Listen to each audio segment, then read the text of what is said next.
loaded, fingers hovering over keyboards like it's a digital war zone. Nike's servers are about to face chaos they've seen before. The moment the Caitlin Clark logo t-shirt goes live, it takes only 60 seconds for Nike's entire system to crash into the ground. We're talking about a company that moves every year, completely knocked out by one WNBA player. 10 million people hit that site in the first minute. Total meltdown. Error messages light up screens everywhere. The app freezes, checkout dies, and Nike's IT team scrambles like they're putting out fires in every direction. Executives now call it the biggest product launch in company history. Yeah, not a sneaker drop, not even a Jordan launch. Just a $40 t-shirt with 2 interlocking C's. But here's the twist no one's talking about. It's not just about the money. This crash exposed something way deeper about how a billion-dollar company underestimated women's basketball. And what followed blew up the entire conversation. So let's strip the hype and dig into what really went down. If you believe there's always more behind the headlines, hit that like button. It helps us keep uncovering what they don't want you to see. Here's how it all started. Back in April 2024, Nike signed Caitlin Clark. Fast forward 18 months, fans kept asking, where's the merch? Where's anything with her name on it? Imagine that. Nike, the brand that can launch a whole sneaker line in 6 months, took a year and a half just to drop a shirt with 2 interlocking C's. People in the comments were already calling it out for weeks. Something didn't sit right. Nike was moving slow, like they didn't realize the storm they were sitting on. Then, boom again. The logo drops on a late September night. Simple design. 2 clean C's, her initials, her expanding range on the court. It's sleek but sharp. $40 for adults, $35 for kids, and Nike made 2 million units for launch. Sounds massive, right? But wait, it's actually more than what they usually make for a Jordan drop. Nike thought they were being extra prepared. Instead, they got blindsided. Exactly 60 seconds after midnight, the servers start to smoke. This is infrastructure that handles global sneaker drops, massive collabs, millions of transactions every day. And yet, it crumbles. The website goes dark, the app freezes, customers get booted out of checkout, and error messages flood in across 17 different languages. Total global chaos. And it wasn't just the US getting hit. When Europe's 6 a.m. release rolled out, same disaster. Nike's European servers collapse again. Then Asia joins the madness. Caitlin Clark's fan base there goes wild. Shirts are already being flipped on Chinese resale sites for 3,000 yuan. That's over $400. In Tokyo, fans start camping outside Nike stores just to maybe get one shirt. And here's the number that should make every other brand nervous. Before the entire system shut down, Nike managed to process over 500,000 orders in the first hour. At $40 a piece, that's a wild $20 million in revenue before the crash even hit. Let that sink in. $20 million gone in minutes before their site flatlined. If the servers had actually held up, we're talking about a launch that could have broken every record in sports apparel history. Within just a few hours, Nike would have pulled off the single biggest drop the industry has ever seen. The real madness wasn't even on Nike's site. It was blowing up on the resale market. Professional resellers armed with bots, fake accounts, and lightning-fast setups were cleaning house while regular fans were stuck staring at frozen checkout screens. These hustlers scooped up hundreds of shirts in minutes and flipped them for insane profits. Within hours, listings were popping up everywhere. $200, $300, even $500 a piece on StockX, eBay, and Grailed. That's a 1,250% markup. Pure chaos. One reseller calling himself Sneaker King 23 bragged he made $50,000 in one night just flipping Clark tees. Can you imagine? The Clark logo tee wasn't just selling, it was dominating. In fact, it became the most traded Nike product in StockX history on day one. Not just beating out WNBA merch, it crushed Supreme drops, Travis Scott collabs, even limited edition Jordans. Think about that. A WNBA player's t-shirt outperformed every hype release Nike's ever had. Inside Nike's headquarters, alarms were going off, literally. Emergency meetings kicked off around 3 a.m. The CEO was reportedly dragged out of bed and briefed on the disaster before sunrise. Factories in Indonesia and Vietnam were told to hit emergency production mode. Workers were called in for overtime, and Nike placed frantic orders for 5 million more units. Shipping companies started cashing in. FedEx and UPS were reportedly paid 4 times the usual rate just to rush out Clark merch. The entire supply chain flipped into panic mode because Nike finally realized what fans already knew. They had massively underestimated the demand. And then things got even crazier the next day. Nike's stock price shot up 8% in pre-market trading. Wall Street analysts began upgrading their outlook for the brand, off the strength of one single t-shirt. Let that sink in. A $150 billion company saw its stock move because of one WNBA player's merch. Investors saw the chaos and said, "This is gold." Meanwhile, the internet exploded. Twitter, or X, whatever you call it, went nuclear. Hashtag Caitlin Clark was trending #1 worldwide. Not just in the US, not just in sports, everywhere. TikTok was flooded with people trying to buy the shirt, with videos hitting hundreds of millions of views. One clip of a fan crying because she couldn't get one, over 50 million views. Influencers were offering $1,000 just to get their hands on one shirt for content. Instagram turned into a gallery of winners showing off their new gear, and frustrated fans venting that they couldn't score one. Even celebrities joined the frenzy. Reports say Drake had his team buy 100 shirts from resellers just to secure his stash. This wasn't just a merch drop anymore. It became a cultural moment. Something bigger than basketball, bigger than sports. It was a shift in attention, and women's basketball was suddenly center stage. But here's the part that stings. The concern that's got people inside the WNBA talking. Nike thought producing 2 million shirts was being generous. In reality, every single one sold out in 3 hours. Compare that to how Nike handles men's basketball launches. When LeBron's first signature shoe dropped, it took a week to reach those numbers. Even Jordan Retros only move around 100,000 pairs in a day, and that's considered a win. Clark's t-shirt obliterated those figures. While fans were celebrating, other WNBA stars were watching closely. Aja Wilson, who's got her own Nike shoe line, saw a single t-shirt outsell her entire collection. Sabrina Ionescu, another Nike athlete, watched her products crawl while Clark's logo exploded. Even Clark's rivals were buying her merch and posting it online.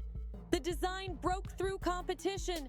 It wasn't about teams or rivals anymore. That logo became a symbol, and what we're witnessing isn't just one player going viral. It's a turning point for the entire game. This wasn't just about merch anymore. This was corporate America getting hit with a wake-up call it couldn't ignore. For decades, they brushed off women's basketball like it couldn't pull real numbers. But now the truth's out. This game's got commercial power that rivals anything in men's sports. Drop a comment right now. What do you think this means for the WNBA's next media rights deal? Because the numbers coming next, they change everything. So here's how it all unfolded. On October 1st, Nike decided to go all in and drop the full Caitlin Clark collection. September was just the teaser, the t-shirt that crashed the internet. But October?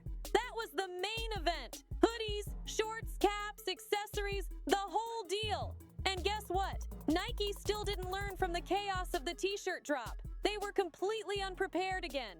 This time, they had to launch a lottery system just so fans could get a shot at buying something. 1 item per customer, no second chances. And because resellers and bots were swarming like vultures, Nike had to start banning IP addresses left and right. It turned into digital warfare. Fans versus bots, humans versus machines. But when the smoke cleared, the numbers were shocking. Analysts reported that the Clark logo collection pulled in over $500 million in just its first month. $500 million from t-shirts, hoodies, and a logo. Let that sink in. Now put that in perspective. The entire WNBA brought in around $200 million in total revenue for 2024.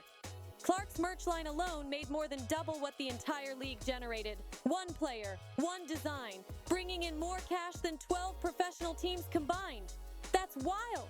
Nike's quarterly report came out shortly after, showing a 15% spike in revenue, and they straight up credited the Clark collection as a major reason why. A $150 billion company saw a measurable financial boost from one athlete's product line. That's something women's sports have never seen before, and it shook the industry to its core.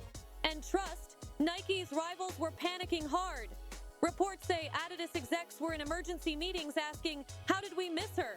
Under Armour stock dropped 3% the same day the collection dropped. Reebok execs were reportedly horrified that Clark's t-shirt alone made more noise than their entire shoe catalog. Even Puma's leadership was grilling teams over why their own star athlete Breanna Stewart's line wasn't selling like this. Every brand across the globe was asking the same question. How did Nike pull this off with just a t-shirt? But the answer was obvious. They had Caitlin Clark, and Nike knew exactly how to amplify it. But let's be real, some of this hype was carefully orchestrated. LeBron James posted himself wearing the Clark tee with the caption, "Respect greatness." That single post hit 5 million likes in 1 hour. Then Taylor Swift shows up at a Chiefs game with a Clark t-shirt peeking from under her jacket, and the internet lost it. Searches for the shirt jumped 2,000% in a single day. Even legends got involved. Michael Jordan reportedly called Nike execs personally to congratulate them on the launch. Sure, part of this buzz was organic, but the rest? That was Nike's marketing machine working overtime, recognizing they'd caught lightning in a bottle and deciding to supercharge it. But at this point, it didn't even matter what was real or staged. The movement had taken on a life of its own. The Clark logo became more than merch. It became status. Vogue, GQ, Hypebeast. Fashion magazines were suddenly treating a sports t-shirt like it was designer couture. High school kids were flexing it in hallways and on college campuses. Underground markets started forming. People were trading Clark shirts for PlayStations, concert tickets, even cars. This wasn't commerce anymore. This was culture. And it wasn't just in the US either. Every global market where Nike operates saw record numbers. In China, it became the fastest-selling Nike product ever. In Europe, it outsold soccer jerseys, even during World Cup years. What started as one shirt had officially turned into a worldwide phenomenon. Canada sold out so fast it turned into a national situation. Reportedly, even the Prime Minister's office reached out to Nike asking if they could secure more stock for fans. In Australia, the crash of Nike's site made national news.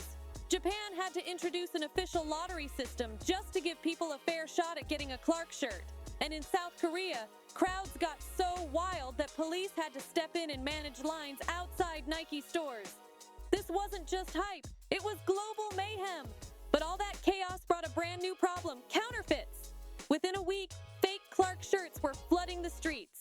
Vendors in New York were selling knockoffs on corners, online marketplaces were loaded with dupes, and some fake sites looked so real people didn't even know they were buying counterfeits. Nike had to move fast. They started adding new authentication systems, QR codes, and unique tracking tags just to verify the real stuff. They even hired extra security teams to help crack down on fakes. It got so serious that the FBI's counterfeit division got involved. Customs agents were seizing containers packed with fake Clark merch coming in from overseas. For every legit shirt sold, experts estimated 3 counterfeits were circulating. The black market for Clark gear ballooned into a billion-dollar underground industry, an absolute nightmare for Nike. But here's the bigger picture, the part that really matters. What does all this mean for women's basketball moving forward? Fans have been calling it out for years. WNBA, merch was never taken seriously by the major brands. The infrastructure wasn't there, the marketing wasn't there, and the assumption always was, women's sports can't make serious money. Caitlin Clark just blew that myth to pieces. She proved that with the right athlete and the right moment, women's basketball can trigger global demand so strong it crashes Nike's entire system. That's not hype, it's documented fact. 10 million site visits in 60 seconds. That's Jordan-level demand. That's LeBron-level cultural impact. And it came from a second-year WNBA player. The ripple effect is already happening. Nike is now in talks to expand its investment in women's basketball across the board. Other brands are scrambling to lock in WNBA stars to new and improved contracts. And when the league sits down for its next media rights negotiation, these numbers are going to be front and center. Because when networks see that one player's logo can pull in $500 million in a month, they start realizing they've been undervaluing women's basketball for years. And this isn't just about Caitlin Clark shining in the spotlight. It's about every player who came before her finally getting the recognition they deserve. every athlete who was told there's no market, every star who had to settle for smaller deals because that's just how it is in women's sports. The Clark logo launch shattered that mindset. It proved the issue was never demand. It was investment and belief. Sure, Clark's rise comes with the perfect mix of timing, media attention, and a once-in-a-generation spotlight. But what she's doing with it is bigger than herself. She's expanding the ceiling for everyone who comes next. When Aja Wilson's next contract hits the table, these sales figures matter. When Breanna Stewart renegotiates her deal, executives are going to look at Clark's numbers. The whole system just shifted overnight. We're watching history unfold in real time, the full-scale commercialization of women's basketball, and it's happening way faster than anyone thought possible. Nike went from cautiously producing 2 million shirts to panic ordering 5 million more in just 72 hours. That's not slow evolution. That's a paradigm shift. If you want to stay ahead of how this reshapes the WNBA's financial world, make sure to smash that subscribe button and turn on notifications, because the transformation is just beginning. In the next video, we're breaking down the league's upcoming media rights negotiations, and trust me, these Nike numbers just added hundreds of millions to what networks will pay. Caitlin Clark's logo didn't just crash a website, it crashed expectations. It broke the old rules of what women's basketball could achieve, and the game will never be the same again.